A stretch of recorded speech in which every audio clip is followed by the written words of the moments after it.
दंश न्यूज, दलित पीडित व शोषित जनतेचा खणखणीत आवाज। घटना आहे। एका बाजूला भारतीय संविधानाचा सातत्यानं लोक त्याचा या संविधानाला अत्यंत उत्कृष्ट संविधान असल्याचं मानतात आणि साऱ्या जगामध्ये संविधानाची चर्चा आहे।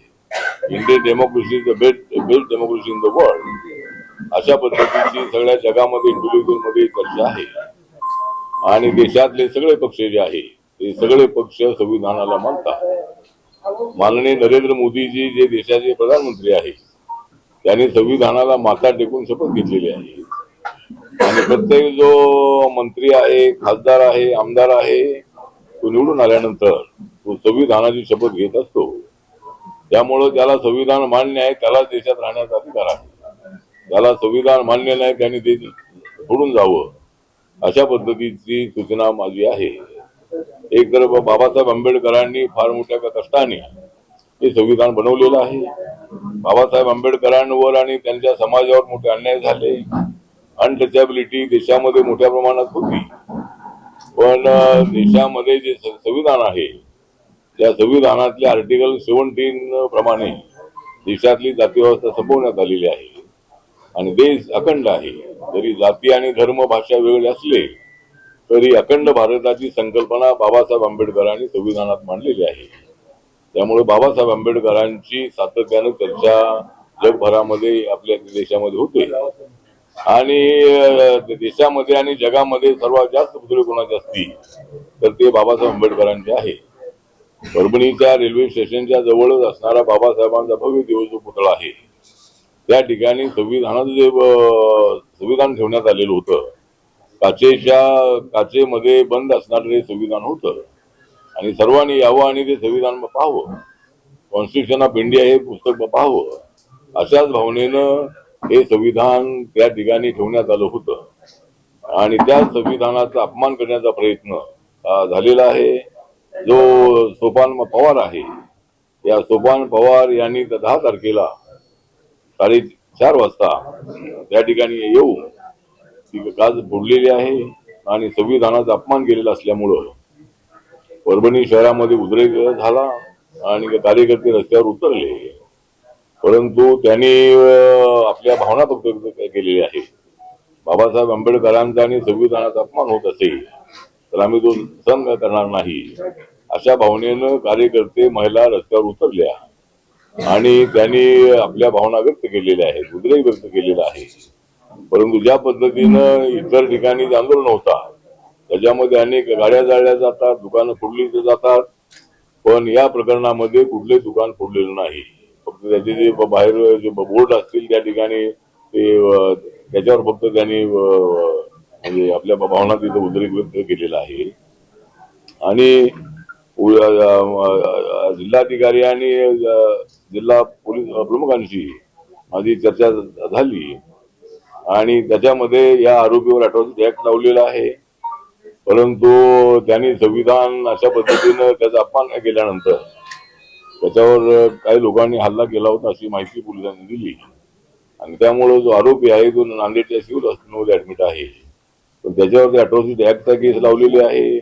त्यानंतर 298 कलम आहे, 299 कलम आहे आणि 324 इन द ब्रॅकेट 4 अशा पद्धतीचं कलम त्याच्यावर लावण्यात आलेलं आहे आणि पोलिसांना आणि जिल्हाधिकाऱ्यांना हे विचारलं की याचं बॅकग्राऊंड काय आहे, तर त्यांच्याकडून माहिती मिळाली की त्याचं एक किराणा मालाचं दुकान आहे आणि तो मोलमजुरी करतो अशी माहिती मिळालेली आहे।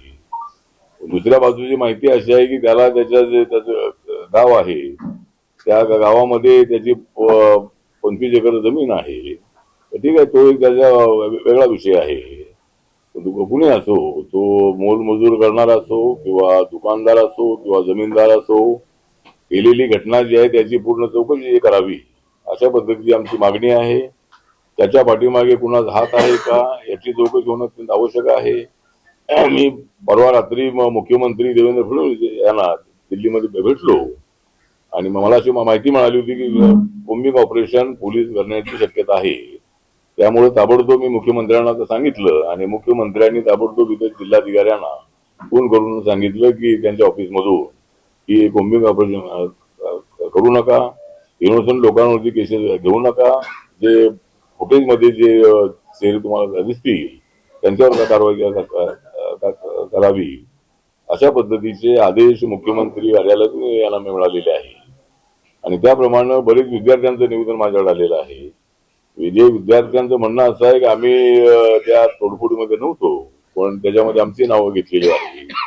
त्यामुळं आमच्यावर जी केस गेलेली आहे तर ते मी जिल्हाधिकारी एसपीना सांगितलेलं आहे की विद्यार्थ्यांना त्यामध्ये आपण अडकवू नये. त्याचबरोबर एक जी महिला आहे वत्सलाताई मानवते, या वत्सलाताई मानवते या महिलेला मोठ्या पद्धतीनं पोलिसांनी मारहाण केलेली आहे आणि ती अत्यंत अत्यवस्थ अवस्थेमध्ये असल्याची माहिती आहे. त्यामुळं पोलिसांनी जे काय थोडं केलेली आहे म्हणजे त्याची चौकशी होणं अत्यंत आवश्यक आहे. मी मुख्यमंत्र्यांना सांगणार आहे की या ठिकाणी पोलिसांनी हे कारवाई केलेली आहे त्याची संपूर्ण चौकशी होणं अत्यंत आवश्यक आहे. मॉबला काबूत आणण्यासाठी प्रयत्न करणं ही त्यांची जबाबदारी जरूर आहे. इनोसंट लोकांना याच्यामध्ये गुंतवू नये अशा पद्धतीची आमची मागणी आहे. आणि आतापर्यंत 300 लोकांवरती केसेस दाखल करण्यात आलेले आहेत असं एसपीने सांगितलेलं आहे. त्याच्यामध्ये या 2 गाड्या होत्या, त्या 2 गाड्यांची फक्त दातावर तोडण्यात आलेली आहे. त्यानंतर 2 पोलीस व्हॅन जे आहे त्या पकडलेल्या आहेत आणि 18 बाईक जे आहे त्याची तोडफोड झालेली आहे आणि एक ट्रक आणि एसटीच्या दाता पकडण्यात आलेले आहेत अशी एवढी माहिती आपल्याला मिळालेली आहे. आणि 42 लोकांना पोलिसांनी पकडलेलं आहे.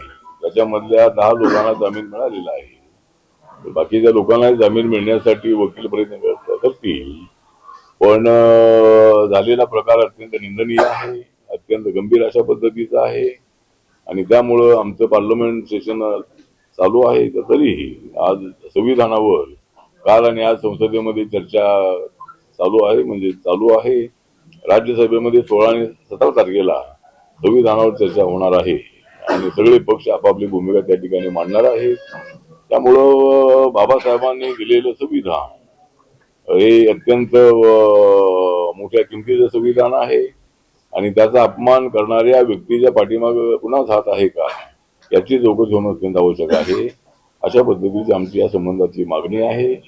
आणि सर्व महाराष्ट्रभर आम्ही शांततेचं आवाहन केलेलं होतं. परभणीकरांकडे आम्ही शांततेचं आवाहन केलेलं होतं. त्याप्रमाणे पहिल्या दिवशी जो प्रकार घडला त्यानंतर पूर्णपणे परभणी शहरामध्ये शांतता आहे आणि सर्व लोकांनी आपल्या भावना ज्या आहे उद्रेक आहे तो शांत ठेवून त्यांनी सर्वांनी शांततेनं काही ठिकाणी मोर्चे काढलेले आहेत, काही ठिकाणी आंदोलन होत आहे. पण अशा पद्धतीनं कायदा हातात घेण्याचा प्रयत्न कुठेही झालेला नाही. त्यामुळं मला असं वाटतं की परभणीमधल्या ज्या मुलांवरती केसेस करण्यात आलेल्या आहेत त्या काढून घेण्यासाठी नंतर मी मुख्यमंत्र्यांना भेटणार आहे. पण आता सध्या परभणी शांत आहे. झालेली घटना अत्यंत निंदनीय आहे, अत्यंत गंभीर आहे, अत्यंत निषेध करणारी आहे, विचार करणारी आहे आणि या घटनेची संपूर्ण चौकशी करावी. जर या पोलिसांना चौकशी करणं शक्य नसेल तर क्राईम ब्रँचच्या मार्फत त्याची चौकशी करावी अशी आमची मागणी आहे. आणि आता परभणी शहर पूर्णपणे शांत आहे. सर्वांना माझं नम्र निवेदन आव्हान आहे माझ्या कार्यकर्त्यांना, सगळ्या आमच्या समाजाला की सर्वांनी शांतता ठेवावी. शासनाच्या कुठल्याही प्रॉपर्टीचं नुकसान होणार नाही या दृष्टिकोनातून आपलं आंदोलन आपण शांततेने करायला हरकत नाही. पण कायदा हातामध्ये घेऊ नका असं माझं त्यांना सर्वांना नम्र निवेदन आहे. जास्त लाईक करा, शेअर करा आणि आमचं YouTube चॅनल सबस्क्राईब करा. धन्यवाद.